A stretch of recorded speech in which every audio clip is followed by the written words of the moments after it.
심리학의 아버지를 프로이드랍니다. 프로이드. 아마 한 번쯤 들어봤을 것입니다. 이 프로이드는 사람은 왜 근심할까? 여기에 대한 질문을 답변하기를 인간의 부조화가 무슨 말인가? 인간의 불완전함을 이야기하고 있습니다. 인간이 불완전하기 때문에 자기에게 찾아오는 그 어려운 위험을 인식하는 것이 근심이라는 것입니다. 저는 이 말을 생각하면서 사람에게 왜 부조화가 찾아왔을까?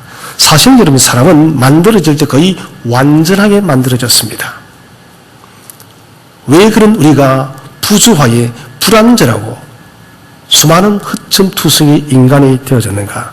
그것은 바로 죄의 문제입니다.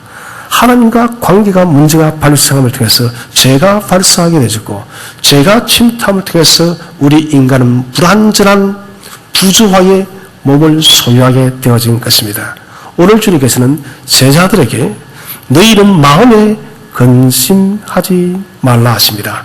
우리 한번 요한복음 14장 1절을 다 함께 합독하도록 하겠습니다. 시작.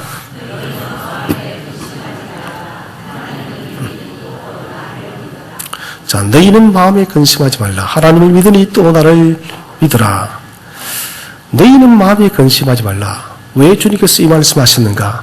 주님께서 제자들 곁을 떠난다는 말씀하십니다. 13장에서 마지막 만찬을 드시면서 가룟 유다가 자신을 파실 걸까?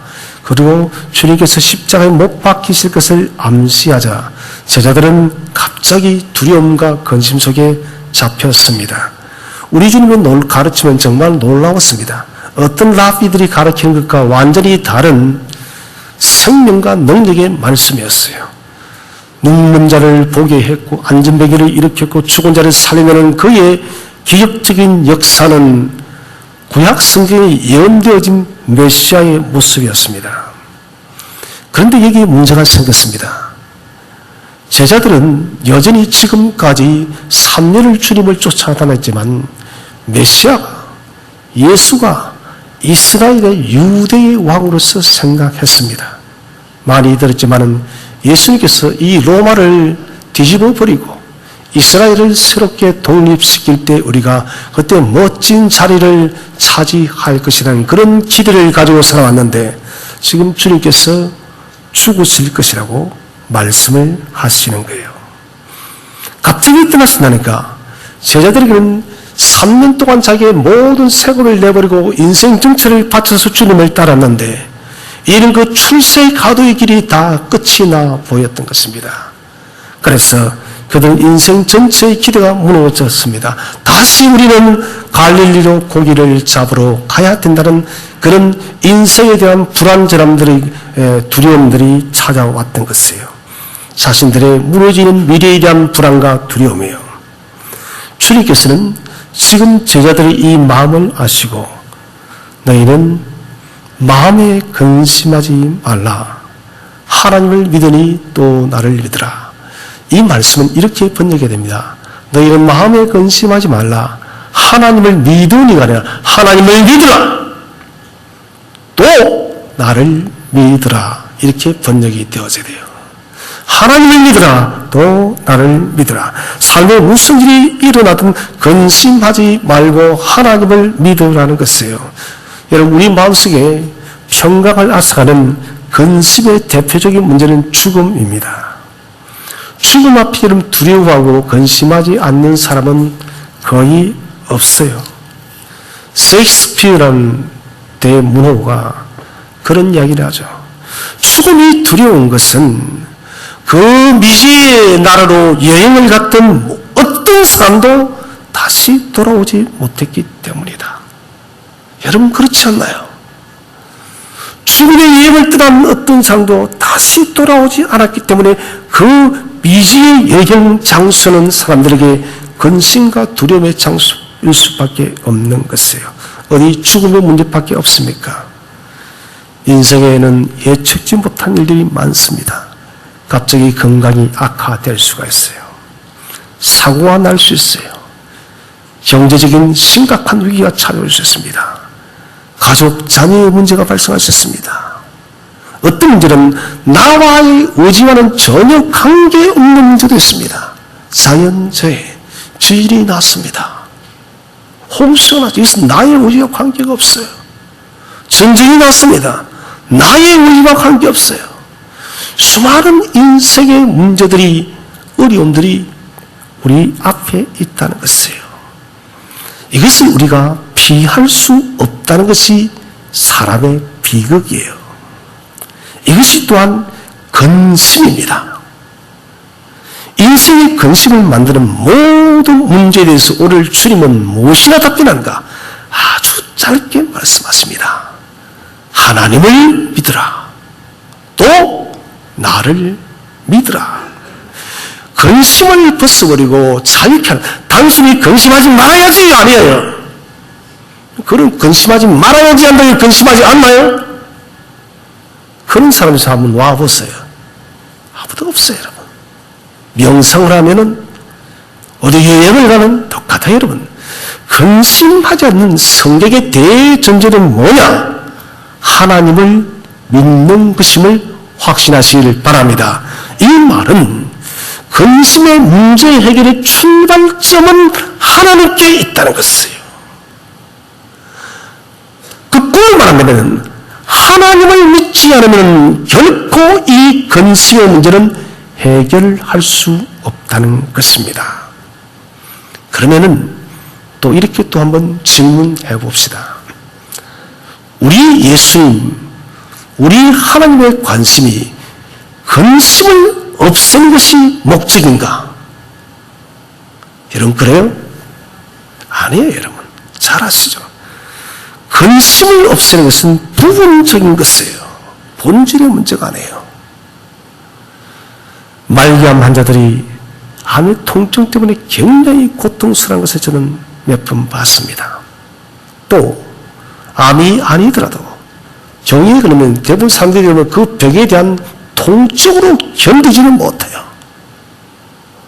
그래서 제발 이 통증 좀 없애달라고. 그런데 이러면 좋은 명의는 통증을 치료하는 것이 아니에요. 그 병을 발생케 한, 통증을 발생케 한 근본적인 병의 뿌리를 뽑아내는 사람이 좋은 의사이죠. 그렇지 않나요? 통증은 잠잠케 하는 아스피린처럼 두통을 잠재우듯이 잠깐은 가라앉지만 또다시 발생하는 통증이에요. 그래서 병의 근원을 제거할 때 건강에 완전한 회복이 있다는 것입니다. 주님께서도 이 땅에 오셔서 병자를 고치시고 난 뒤에 반드시 선포하는 말씀이 사랑하는 자여, 소자여, 여인아, 내 딸아, 네 죄가 사함을 받았느니라.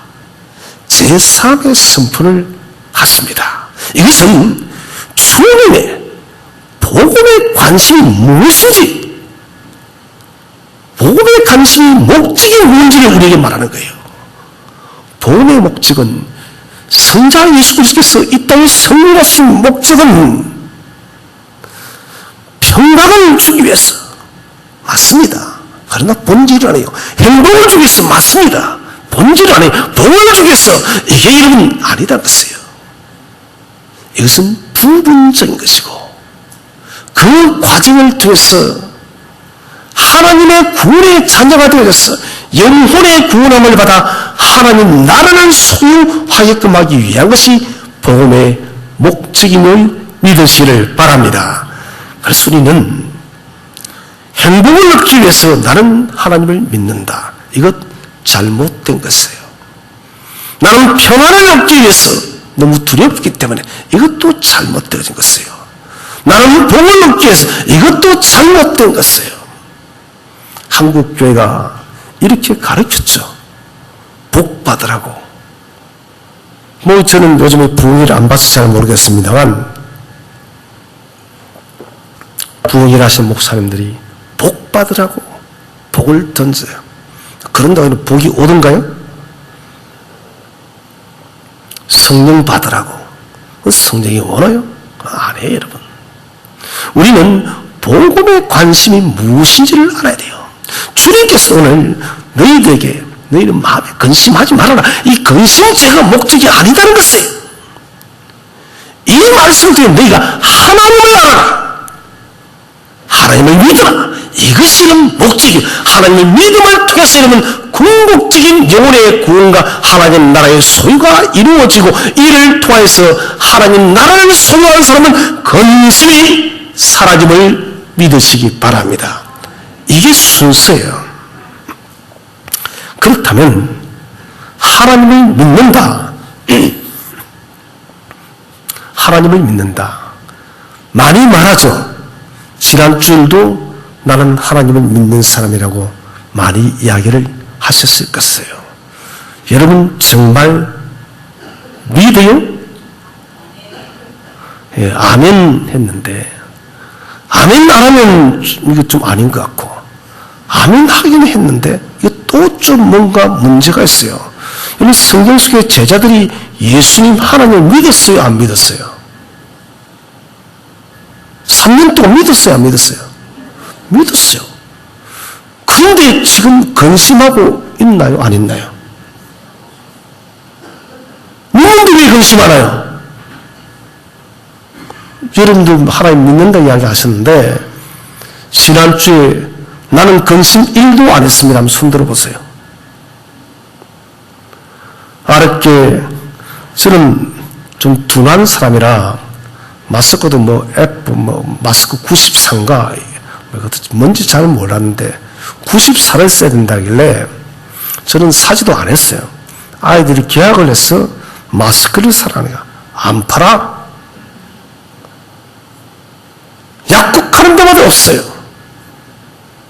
그거 제가 잘 아는 약국을 가니까 선생님이 숨겨놓은 거라면서.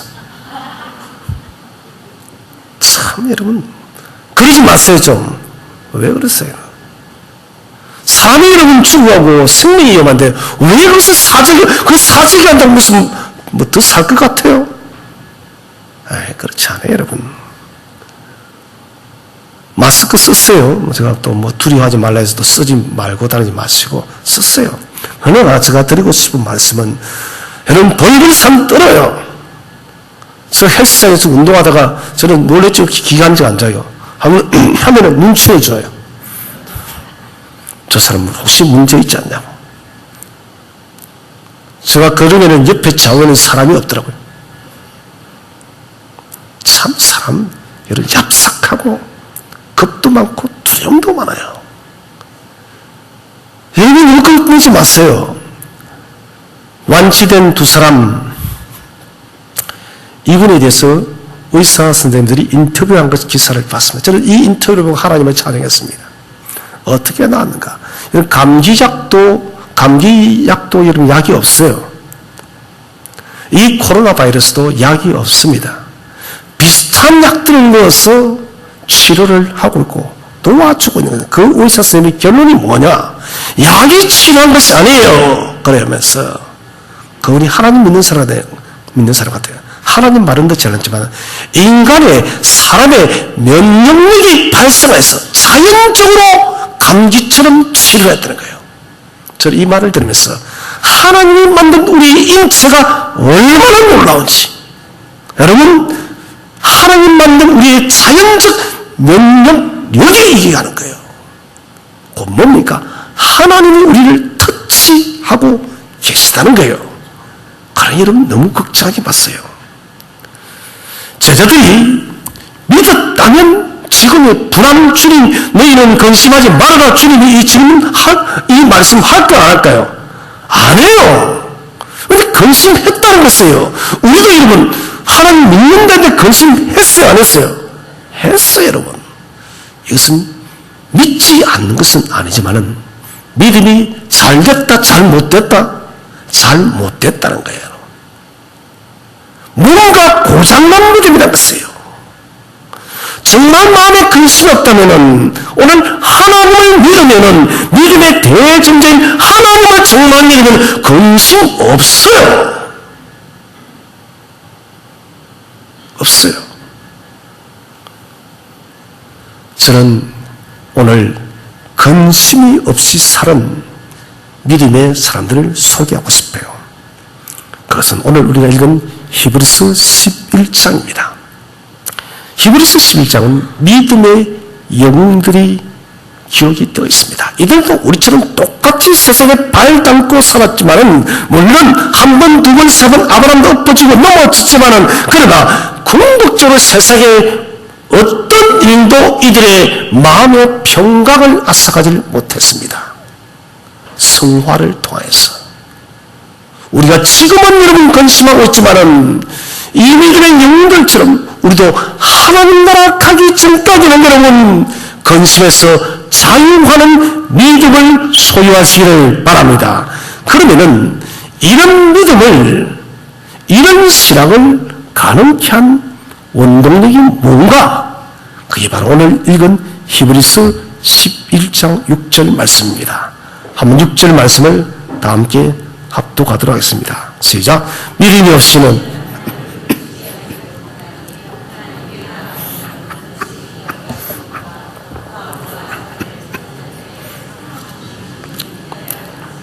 아멘. 중요한 말씀입니다.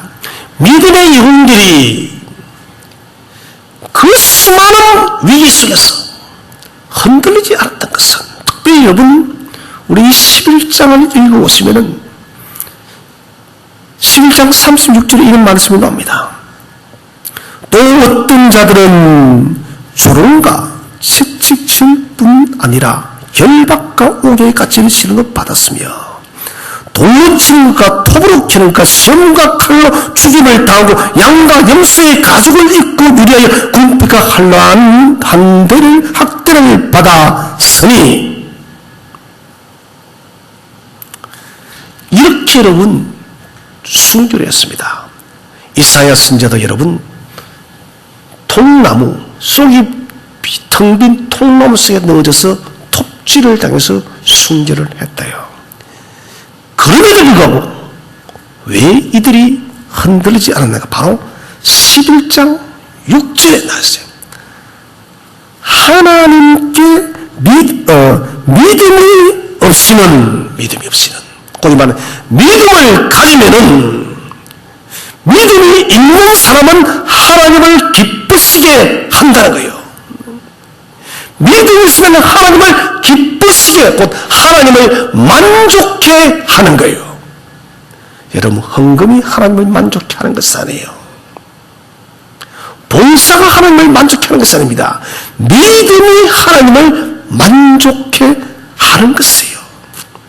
이 14장, 11장 6절 말씀은 오늘 우리가 읽은 요한복음 14장 10절 말씀을 다르게 표현한 말씀이에요. 14장 10절을 새롭게 번역한 말씀이요. 너희는 마음에 근심하지 말라. 하나님을 믿으라. 또 나를 믿으라. 곧 믿음이 없이는 하나님을 기쁘시게 하지 못하나니 하나님께 나아가는 자는 반드시 그가 계신 것과 믿음이라는 것이에요. 그래서 주님께서 너 근심하지 마라. 왜요? 하나님 믿어. 나 믿으면 근심하지 않아, 이 말이에요, 여러분. 믿음의 영들이 흔들리지 않았던 것은 이 11장 6절 말씀입니다. 자, 그러면은 이제 우리가 왜 우리가 하나님을 믿으면은 근심하지 않을까요? 이 네 가지를 한번 살펴보기 원합니다. 첫 번째는 그가 계신 것을 믿기 때문이에요. 오늘 11장 6절에, 요한복음 14장 1절에 하나님을 믿으라. 6절은 그가 계신 것과 그게 존재하심, 하나님의 살아계신가 역사하심을 진심으로 믿는 사람은 근심이 없는 거예요. 저는 몇 주 동안 하나님이라는 이름과 그분의 영화로움과 그분의 높으심과 그분의 무한하심과 그분의 영원하심을 읊조리면서, 여러분, 하나님 이름 한 번 부를 때 마음이 불타올라요. 혼자 기도하다가 미친 듯이 웃었어요, 내가. 뭐 로또 맞았어요? 아니에요, 여러분. 로또 맞았어? 웃은 게 아니에요, 여러분. 뭐 깜찍이고 무슨 어떤 돈 떨어졌어? 아니에요. 하나님이 가득하게 찾아오니 만물의 주인이시고 살아계신 존재 역사하신 하나님의 내 마음을 가득 채우니 여러분, 하나님의 그 거룩한 신전 앞에서 기쁨을 가늠하지를 못하겠는 거예요. 여러분, 하나님은 죽은 분이 아니에요. 하나님은 헛상이 아니에요. 하나님은 우상이 아니에요. 하나님은 지금 이 시간 우리와 함께 임재해 계시고 저 지극히 높은 하나님의 보좌 우편에서 이 우주 만물을 통치하시는 분이심을 믿으시기를 바랍니다. 우리는 하나님 한 분, 하나님 그 이름만 부르는 여러분 마음이 가득해져야 돼요. 풍요로워져야 돼요.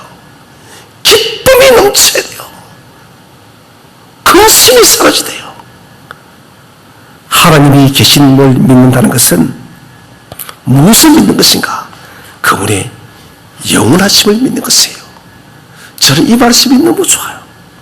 우리 하나님의 존재는 영원전부터 영원까지 계시는 하나님, 출발도 없으시고 마침도 없으신 하나님, 스스로 존재하시는 그 하나님이 저와 여러분의 아버지가 됐다는 게, 세상에는 여러분 어떤 우상도 그런 우상 없어요. 우상은 여러분 인간들이 하나님 대신을 믿는 것이에요. 그래서 로마서 1장에 너희가 변명치 못할 것이 바로 우상이에요. 하나님 있음을 알기 때문에 우상을 만드는 거예요. 우리 하나님은 그런 분이 아니라 영원전부터 영원까지 계시는 그 하나님이에요. 시편 90편 2절 말씀을 다 함께 한번 읽어보겠습니다. 시작. 산이 생기기 전 땅과 세계도 곧 영원부터 영원까지 주는 하나님이시니라. 아멘. 저 산이 생기기 전에, 저 땅과 우주와 세계가 생기기 전에, 주께서 조성하기 전에 주님은 영원전부터 영원까지 주는 하나님이심을 믿으시기 바랍니다. 여러분, 이분이 뭐라 하시느냐? 너 가시기 어떻게 나는 영원전부터 영원까지 스스로 존재한 하나님이야. 그 하나님이 우리에게 뭐라 하시냐 하면, 너 근심하지 마라. 100년도 못 사는 우리 인생이요, 그분은 수명이 없었어요. 영원하신 하나님 우리에게 하시면서 너 걱정하지 마라. 저는 이 교리가 너무 위로가 되는 거예요. 오늘 시편도 말씀하십니다. 90편 2절에 곧 하나님께서 영원전부터 계시고 그리고 시간의 출발 때에 이 우주 만물을 만드신 그분이 우리의 하나님이 되셔서 우리를 찾아서 높아하면서 나 너의 아버지야, 나 너의 왕이야, 나 너의 인생을 책임지고 있어. 어떤 분이 영원하신 하나님이,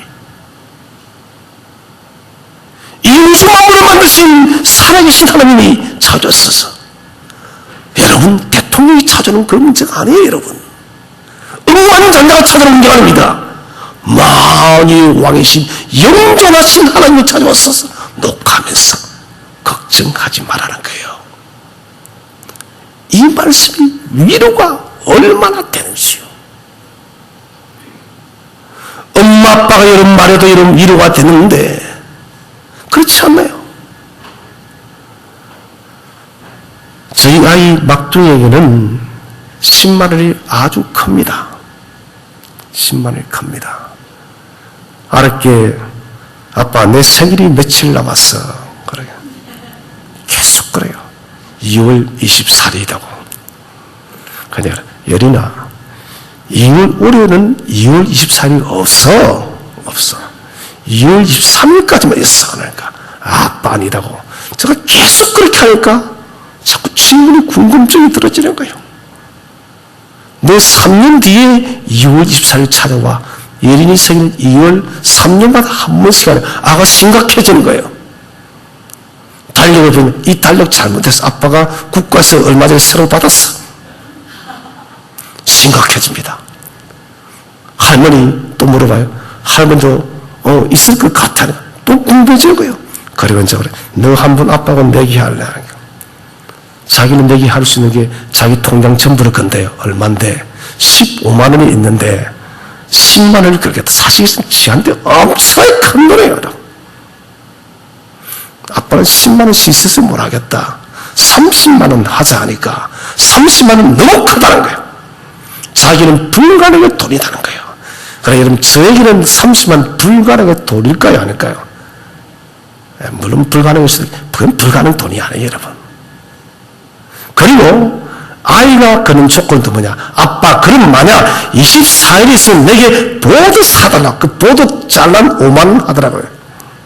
자기는 보드도 엄청난 거예요. 우리 아빠가 5만 원 보드를 사줄 수 있을까 이거예요. 그거부터 걱정되는 거예요. 아빠가 30만 원 내기를 그러면 진짜 30만 원 아빠가 어디서 씁니까? 이런 그거는 문제가 아니에요. 아빠가 말하는 것도 겨우 그건데 영원하신 하나님이 우리를 찾아서 뭐라고요? 너 근심하지 말라고. 이분은 졸지도 주무시지도 않고 불꽃 같은 눈으로 지키시고 우리 머리털까지도 다 세우고 계신 분이심을 믿으시기를 바랍니다. 그래서 우리가 믿는다는 것은 그의 영원하심을 믿는 거예요. 같이 한번 인사합시다. 하나님의 영원하심을 믿습니다. 두 번째는요, 하나님의 힘과 능력과 영광을 믿는 것이에요. 하나님의 전능하신 힘과 능력과 영광을 믿기 때문에 안심할 이유가 없다는 것입니다.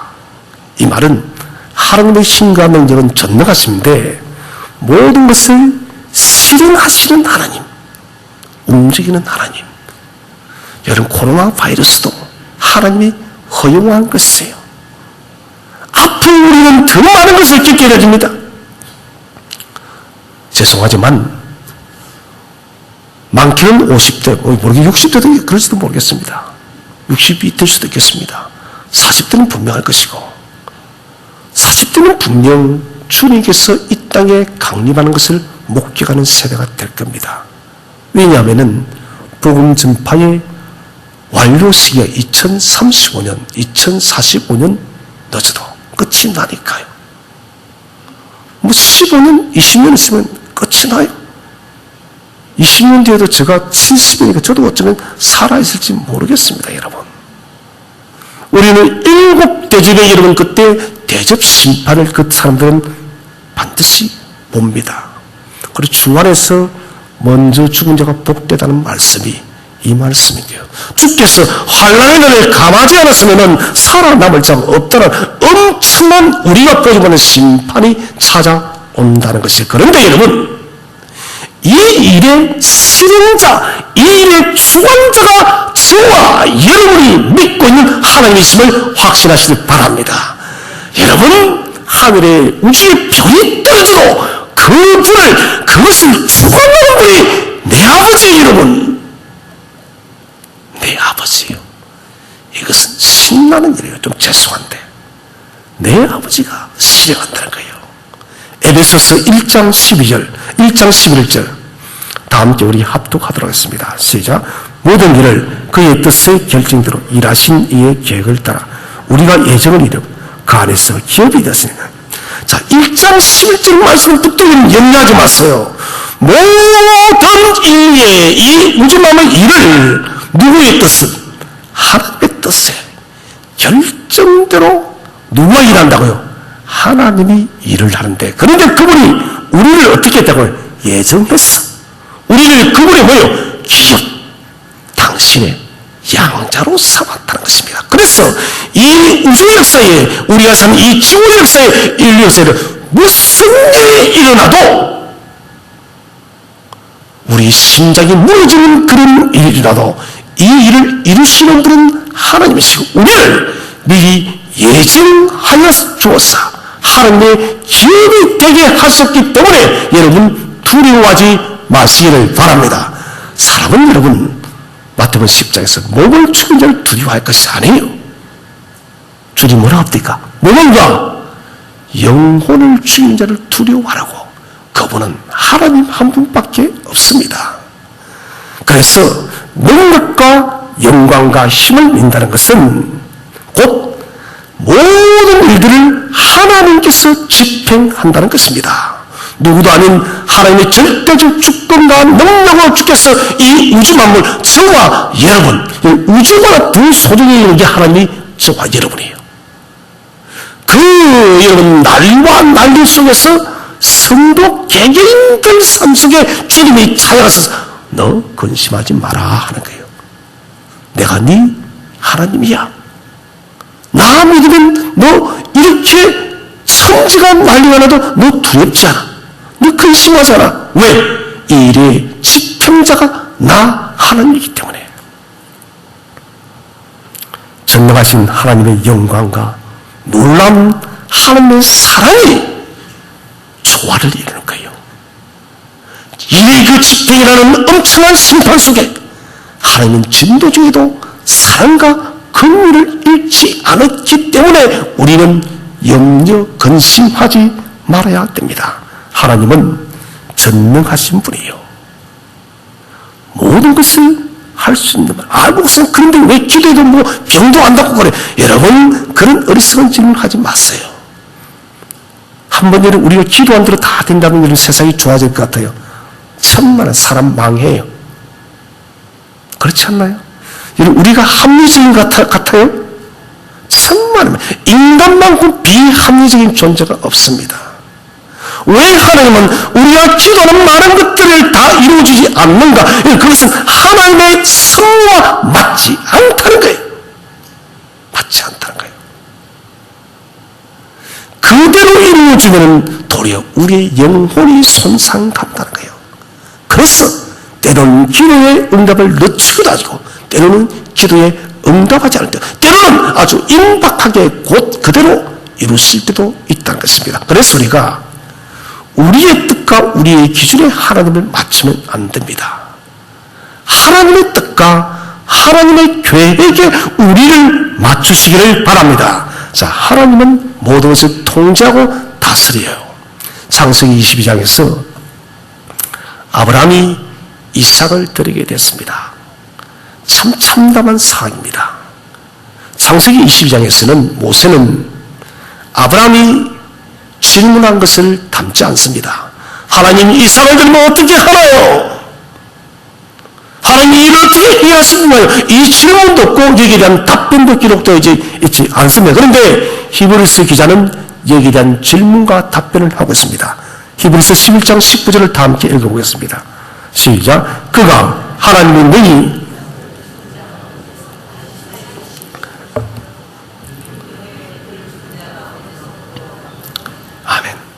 아멘. 아브라함이 지금 하나님 이 외아들이 죽으면 어떻게 하면 씨는 어떻게 되나요? 그때 하나님의 답변이 아브라함아 근심하지 마라.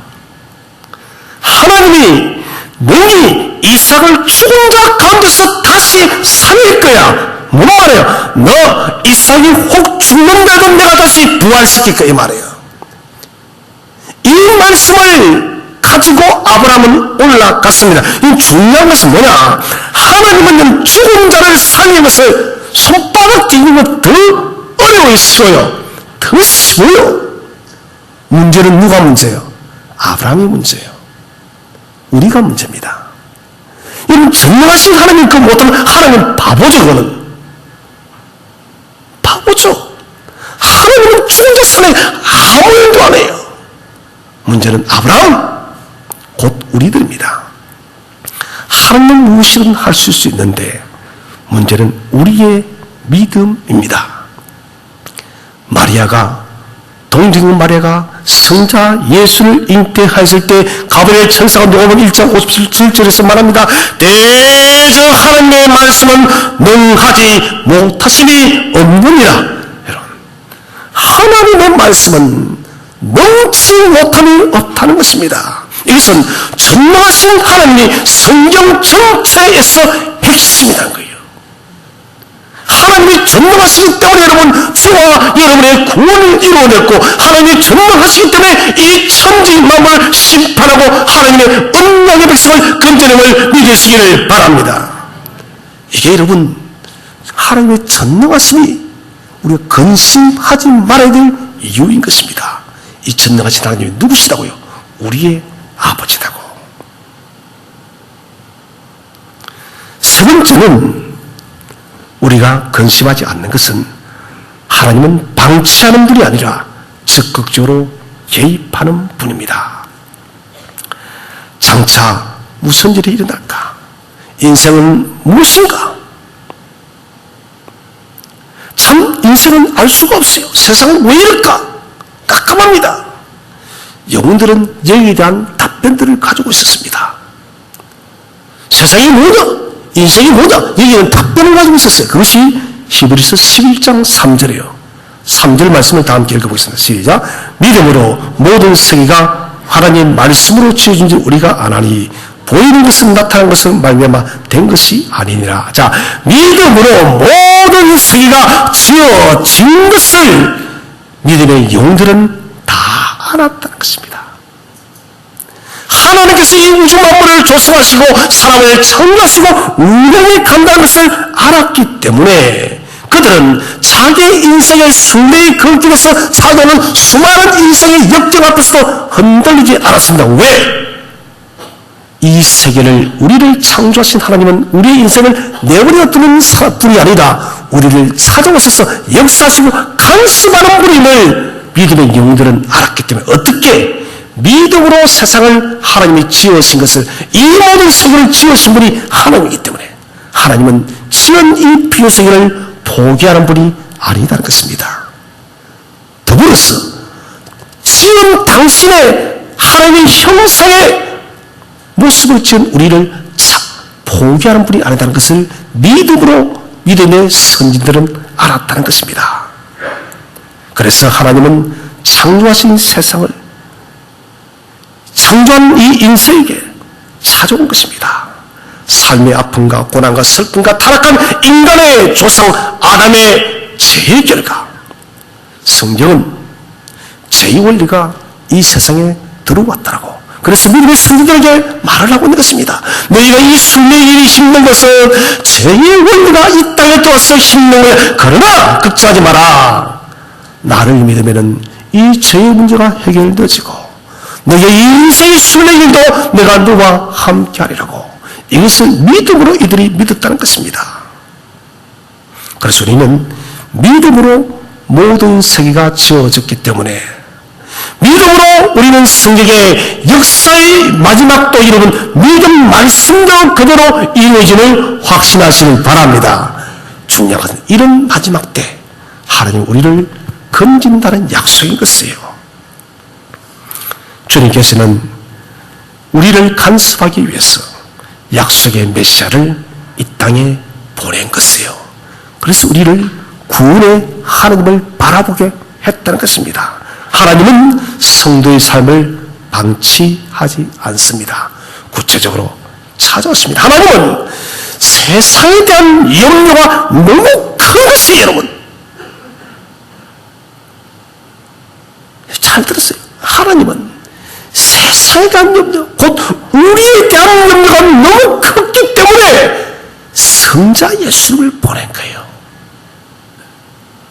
그러면 우리가 이 세상에서 영향 문제가 아니라는 것이에요. 하나님이 세상을, 하나님이 나를 걱정하도록 하시기 바랍니다. 하나님이 근심하면 되는 거예요. 성도의 삶에 일일이 개입하고 도우십니다. 성자 예수를 통해서 알 수 없는 수많은 인생의 항해와, 그리고 이 길을 향해 나갈 때 폭풍과 싸우기 위해서 우리는 경험을 강조하고 지식을 강조하고 이성을 강조하고 과학을 강조하는데, 그런데 여러분 이것이 풀어주지를 못해요. 여러분 풀어주면 유토피아 낙을 와야죠. 안 오잖아요. 여러분 모든 만들어지면은 유토피아가 올까요? 천만에 말해서 인간은 더 악해집니다. 마스크 사제를 보여, 마스크 사제는 거. 이 작은 마스크 사제 사는데 더 힘든, 더 악한 일 다 하죠, 여러분. 인생은 지도가 없는 것이 아닙니다. 구약은 이스라엘 백성은 뭐냐? 샘플이에요, 샘플. 이렇게 살면 망한다는 것을 보여주는 샘플이 여러분. 유대의 백성을 택해서 언약의 백성 삼았는데 가나안에 들어가 있는데 말씀은 너희가 이렇게 살면 복을 받을 것이고 이렇게 살면 저주를 받을 것이다. 복과 저주들이 너희 앞에 있는 신명기에서 말씀을 했습니다. 이것은 법이에요, 룰이에요. 그런데 이스라엘은 그 법을 버렸습니다. 그래서 우리에게 말씀하는 거예요. 신약시대에 사랑하는 자녀들아, 너희는 이스라엘처럼 살지 말아라. 같이 한번 인사합시다. 이스라엘처럼 살지 맙시다. 절대 살면 안 돼요. 너희는 그런 실패를 반복하지 말고 믿음으로 살아라. 순종하면 복을 받고 불순종하는 저주와 심판이 나니 나의 말씀에 순복해라. 하나님은 우리에게 이런 성경이라는 로드맵 완벽한 지도를 우리에게 앞에 주었어요. 그런데 이 지도를 안 봐요. 저는 길치라는 거 알고 있죠? 가까운 곳에 몇 번 물어서 갑니다. 저는 내비게이션이 있어도 엉터리 가요. 그리고는 저희 집 사람이 원망합니다. 왜 빨리 못 봤냐고. 내 잘못인데. 길치요. 여러분, 하나님 우리에게 66권의 완벽한 내비게이션. 나는 내비게이션을 놓칠 수 있지만은 여러분, 말씀의 내비게이션은 내가 놓쳐도 이끌어가는 거예요, 여러분.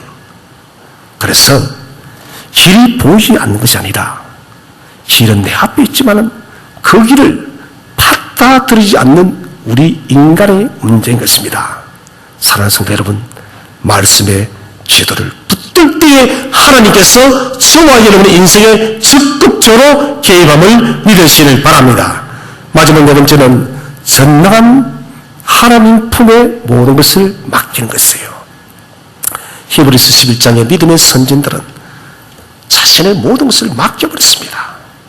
믿음의 전부를 걸었습니다. 여러분, 하나님을 믿는다는 것은 부분적으로 믿는 것이 아니라 믿음의 전부를 거는 거예요. 한 번 더 인사합시다. 믿음의 전부를 겁시다. 시작. 우리가 믿는 대상인 하나님에 대한 믿음을 플러스도 말고 마이너스도 하지 마세요. 플러스 하면 우상되어지고 마이너스 하면 하나님을 제한하는 것이에요. 아브라함이 왜 갈대우를 떠나며 하나님을 전적으로 믿었기 때문에 모세가 왜 우리의 그 왕자의 자리와 왕궁을 버리며 히브리서 기자는 추측하고 있습니다. 믿음으로 더 큰 상을 주는 것을 알았기 때문에 믿는다는 것은 전적 위탁인 것입니다. 여러분, 우리 예수님은 하나님 말씀에 당신이 보증이 되고 있음을 확신하시길 바랍니다. 하나님을 믿어라. 그리고 나를 믿어라. 주님께서는 하나님을 믿으라고 하는데 우리 믿는 것 때문에 한마디를 더 붙였어요. 그게 뭐냐? 나를 믿으라. 무슨 말이냐? 보이지 않는 하나님 믿는 것이 힘드냐, 얘들아? 지금 보이는 하나님 아들 성자를 보고 믿는 거예요, 여러분. 우리는 못 봤는데요. 우리는 지금 여기서 보고 있는 거예요. 제자들보다 더 정확하게. 나를 본 자는 누구를 봤다고요? 아버지를 본 자라. 제가 이 본문을 묵상하다가 너무 기쁘더라고요. 하나님은 볼 수 없는 분인데 사람으로 이 땅에서 우리가 저 천국 갔을 때 당신과 우리가 함께 있음을 좀 더 정확하게 보여주기 위해서 성자를 이 땅에 보낸 것 같아요, 여러분. 하나님을 보고 만지고 체험할 수 있도록 오늘 주님 말씀을 그런 것이에요. 너 뭐 믿겠니? 그래, 나보고 믿어 이 말이에요. 나 지금 너희 앞에 있잖아. 나를 본 자는 아버지를 본 것이다. 내가 곧 길이요 진리요 생명이니 나로 말미암지 않고는 아버지께로 갈 자가 아무도 없나니 곧 아버지와 아들은 하나님을 믿으시기를 바랍니다. 하나님을 그리스도를 믿으라.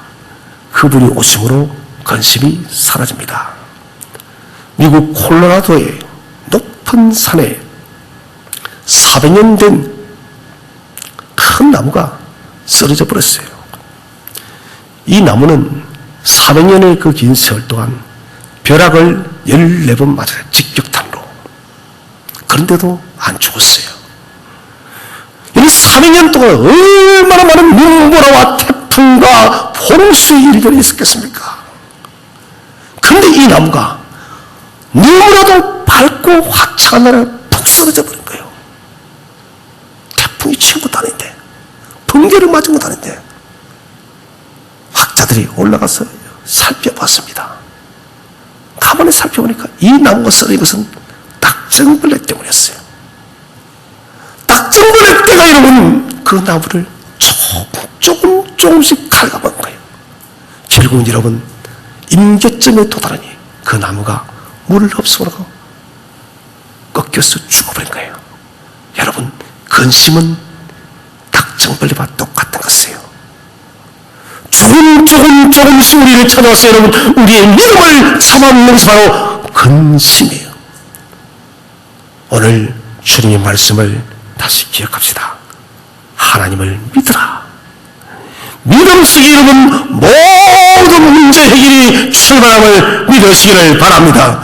하나님을 전인격적으로 믿음으로 근심에서 자유하며 그리스도의 평강의 자유, 하나님 나라를 이 땅에서도 마음껏 받아 누리는 우리 모든 교우들 되시기를 주의 이름으로 축원드립니다.